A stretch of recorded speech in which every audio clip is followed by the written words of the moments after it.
আসসালামু আলাইকুম। এখন শুনবেন সংবাদ শিরোনাম। ইসরায়েলে গুরুত্বপূর্ণ স্থাপনা লক্ষ্য করে ভারী ক্ষেপণাস্ত্র ছুঁড়েছে ইরান, ব্যাপক ক্ষয়ক্ষতির দাবি। পূর্ণ শক্তিতে তেহরানে হামলা চালানো হচ্ছে, দাবি মার্কিন প্রেসিডেন্টের। জ্বালানি সংকট আতঙ্কে চাহিদার অতিরিক্ত তেল নিতে ফিলিং স্টেশনে দীর্ঘ সারি। যানবাহনে জ্বালানি বিক্রির সীমা বেঁধে দিল বিপিসি, অহেতুক মজুদ না করার আহ্বান। প্রধানমন্ত্রীর প্রথম ইফতার আয়োজন কূটনীতিকদের সম্মানে। জাতিসংঘ সাধারণ পরিষদে বাংলাদেশের প্রার্থীকে সমর্থন দিতে সদস্য দেশগুলোর প্রতি আহ্বান। এতক্ষণ শুনছিলেন সংবাদ শিরোনাম, এবার বিস্তারিত। ইরানের একের পর এক মিসাইল হামলায় কেঁপে উঠল ইসরায়েল। শুক্রবার বেন গুরিয়ন বিমানবন্দর, হাইফা পোর্ট সহ রাজধানী তেল আবিবের বিভিন্ন স্থানে ক্ষেপণাস্ত্র হামলার কথা জানিয়েছে ইরানের বিপ্লবী গার্ড বাহিনী। মিসাইল ছোঁড়া হয় কাতার, বাহরাইন সহ আরব দেশগুলোর মার্কিন ঘাঁটিতে। এদিকে ইরানের পররাষ্ট্রমন্ত্রী আব্বাস আরাকচি হুঁশিয়ারি দিয়ে বলেন, কোনো ধরনের যুদ্ধবিরতির জন্য আহ্বান জানায়নি ইরান। সমঝোতা নয়, বরং শেষ পর্যন্ত লড়াই চালিয়ে যাওয়ার লক্ষ্যেই ইরানের যুদ্ধ করছে বলেও জানান তিনি। খোররামশাহর, খাইবার আর ফাতার মতো একের পর এক মিসাইল ছুটে যাচ্ছে ইসরায়েলি ভূখণ্ড লক্ষ্য করে। শুক্রবার অভিযানের পরিধি আরও বাড়িয়েছে ইরান। তেল আবিব সহ ইসরায়েলের বিভিন্ন স্থানে সফলভাবে আঘাত হানে এসব ক্ষেপণাস্ত্র। বিশেষ করে ইসরায়েলের রাজধানীর কেন্দ্রস্থল এবং বিভিন্ন বাণিজ্যিক অবস্থানে বিস্ফোরিত হয় এসব মিসাইল। আগুন জ্বলতে দেখা যায় হাইফা বন্দর সহ বিভিন্ন স্থানে। এর পাশাপাশি ইসরায়েলের সবচেয়ে বড় এবং প্রধান বিমানবন্দর বেন গুরিয়নও আঘাত হানে ইরানি ক্ষেপণাস্ত্র। এ অবস্থায় আন্তর্জাতিক গণমাধ্যম এনবিসিতে দেয়া সাক্ষাৎকারে ইরানের পররাষ্ট্রমন্ত্রী আব্বাস আরাকচি হুঁশিয়ারি দিয়ে বলেন, কোনো ধরনের সমঝোতা কিংবা অস্ত্রবিরতিতে যাবে না ইরান, অব্যাহত থাকবে লড়াই। আমরা অস্ত্রবিরতির কোনো প্রস্তাব দেইনি, কারণ আমরা সমঝোতা চাই না। এই লড়াই চলবে। ইরানের ভূখণ্ডেই ইসরায়েল ও যুক্তরাষ্ট্রের পতন হবে। এদিকে অব্যাহত আছে আরব দেশগুলো অবস্থিত মার্কিন ঘাঁটিতে ইরানের ড্রোন ও ক্ষেপণাস্ত্র হামলা। রাতে কুয়েতের আল সালিম মার্কিন ঘাঁটিতে ব্যাপক হামলা চালানো হয়।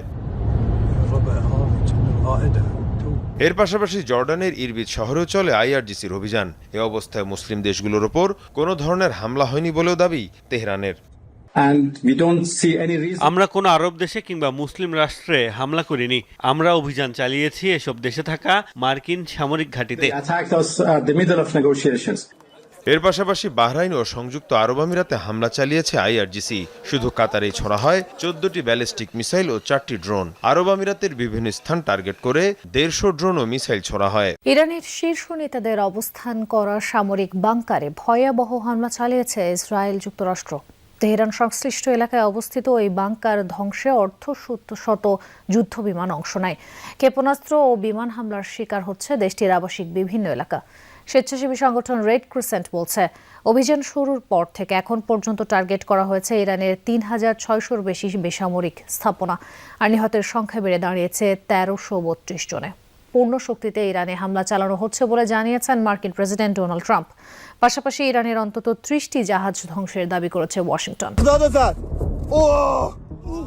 একের পর এক বিস্ফোরণে প্রকম্পিত তেহরান।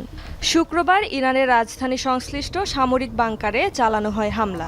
সর্বোচ্চ নেতা খামেনি নিহত হওয়ার পর ইরানের সিনিয়র নেতারা অবস্থান করছিলেন সেখানে। অন্তত 50টি যুদ্ধবিমান নিয়ে হামলা চালায় ইসরায়েল যুক্তরাষ্ট্র। এর আগে হামলা হয় তেহরানের আজাদি স্টেডিয়ামেও। কেবল রাজধানী নয়, পুড়ছে ইরানের একাধিক শহর। হামলা থেকে রেহাই পাচ্ছে না বেসামরিক স্থাপনা ও সাধারণ মানুষ। ইরানের রেড ক্রিসেন্ট সোসাইটি জানিয়েছে, 7 দিনে ক্ষতিগ্রস্ত হয়েছে 3600-র বেশি নাগরিক স্থাপনা, যার মধ্যে রয়েছে 3000-এর বেশি বাড়ি। এছাড়াও আক্রমণের শিকার বাণিজ্য ও সেবা কেন্দ্র, হাসপাতাল ও স্কুল। সম্পূর্ণ সক্ষমতা নিয়ে ইরানে যৌথ বাহিনী হামলা চালিয়ে যাচ্ছে বলে জানিয়েছেন মার্কিন প্রেসিডেন্ট ডোনাল্ড ট্রাম্প। তার দাবি, ক্ষেপণাস্ত্র ছুড়লে ধ্বংস করে দেয়া হচ্ছে তেহরানের মিসাইল লঞ্চারগুলো। আমরা প্রতি ঘন্টায় ইরানের ক্ষেপণাস্ত্র ও ড্রোন ধ্বংস করছি। তারা ক্ষেপণাস্ত্র ছোড়ার 4 মিনিটের মধ্যে লঞ্চার ধ্বংস করে ফেলা হচ্ছে। তারা বুঝতেই পারছে না কি হচ্ছে। Our capabilities are over. আমাদের সামর্থ্য অনেক বেশি, যা ক্রমেই আরও বাড়ছে। আমাদের অংশীদার ইসরায়েলেরও একই অবস্থা। অভিযানের সময়সীমা পুরোপুরি আমাদের নিয়ন্ত্রণে। যত সময় লাগুক, লক্ষ্য পূরণে আমরা আরও সেনা ও অস্ত্র পাঠাবো। Which means our timeline. অভিযান শুরুর পর থেকে এখন পর্যন্ত ইরানের অন্তত 30টি জাহাজ ধ্বংসের দাবি মার্কিন বাহিনীর। ইরানি নৌবাহিনীর ওপর আমাদের হামলা বাড়ানো হয়েছে। প্রেসিডেন্ট আগে বলেছিলেন আমরা 24টি জাহাজ ধ্বংস করেছি, এখন সেই সংখ্যা 30 ছাড়িয়েছে। আমরা শুধু তাদের যুদ্ধাস্ত্র ধ্বংস করছি না, ক্ষেপণাস্ত্র বানানোর সক্ষমতাও শেষ করার চেষ্টা করছি। ইসরায়েল লেবানন সীমান্তে সামরিক অভিযান চালানোর সময় গুরুতর আহত হয়েছেন ইসরায়েলের অর্থমন্ত্রী বেজালেল স্মোট্রিচের ছেলে। শুক্রবার এক বিবৃতিতে এ তথ্য নিশ্চিত করে তেল আবিব। জানানো হয়, ইসরায়েলি সেনাবাহিনী আইডিএফ এর অবস্থান লক্ষ্য করে ভারী ক্ষেপণাস্ত্র নিক্ষেপ করে হিজবুল্লাহ। যে হামলায় গুরুতর আহত হয় সামরিক বাহিনীর সদস্য ও অর্থমন্ত্রীর ছেলে মাল্ট। হামলার পর চিকিৎসার জন্য তাকে নেওয়া হয় হাসপাতালে। বর্তমানে তিনি আশঙ্কামুক্ত রয়েছেন বলে জানান চিকিৎসকরা। মধ্যপ্রাচ্যে চলমান যুদ্ধের কারণে বিশ্ববাজারে জ্বালানি সংকটের প্রভাব পড়েছে বাংলাদেশেও। দাম বেড়ে যাবে এমন আশঙ্কায় গতকাল থেকে রাজধানী সহ সারা দেশের পেট্রোল পাম্পগুলোতে যানবাহনের প্রচণ্ড ভিড়। ঘণ্টার পর ঘণ্টা লাইনে দাঁড়িয়েও অতিরিক্ত তেল না পেয়ে ক্ষুব্ধ অনেকে। সংশ্লিষ্টরা বলেন, আতঙ্ক থেকে মানুষ বেশি বেশি তেল সংগ্রহ করছেন, যার ফলে চাপ পড়েছে পাম্পগুলোয়। ট্রাস্ট ফিলিং স্টেশন, যেখানে জ্বালানি নিতে গাড়ির চাপ। দাম বেড়ে যাওয়ার আশঙ্কায় সকাল থেকেই পেট্রোল পাম্পগুলোতে দেখা গেছে ব্যক্তিগত গাড়ি ও মোটরসাইকেলের লম্বা সারি। কোথাও কোথাও সেই লাইন ছড়িয়ে পড়েছে মূল সড়ক ধরে বহুদূর। ঘন্টার পর ঘন্টা দাঁড়িয়ে থেকেও মিলছে না পর্যাপ্ত তেল। অনেক পাম্পে 2 লিটারের বেশি তেল দেয়া হচ্ছে না।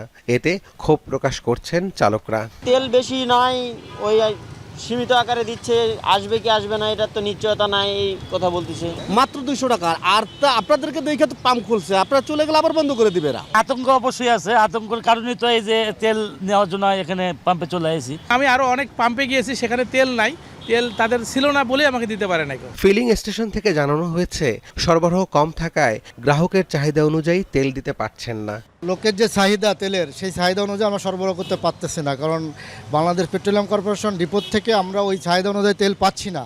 1 ঘন্টা ধরে লাইনে দাঁড়ায় দাঁড়ায় আসতেছিলাম, কারণ তেল পাই কিনা এটা সামনে গেলে বোঝা যাবে কি অবস্থা। তেলের যে ক্রাইসিস, মানে যেভাবে মানুষ নিচ্ছে, সবাই ধরে আতঙ্ক রয়েছে যে তো যুদ্ধের কারণে তো তেল পাবো না।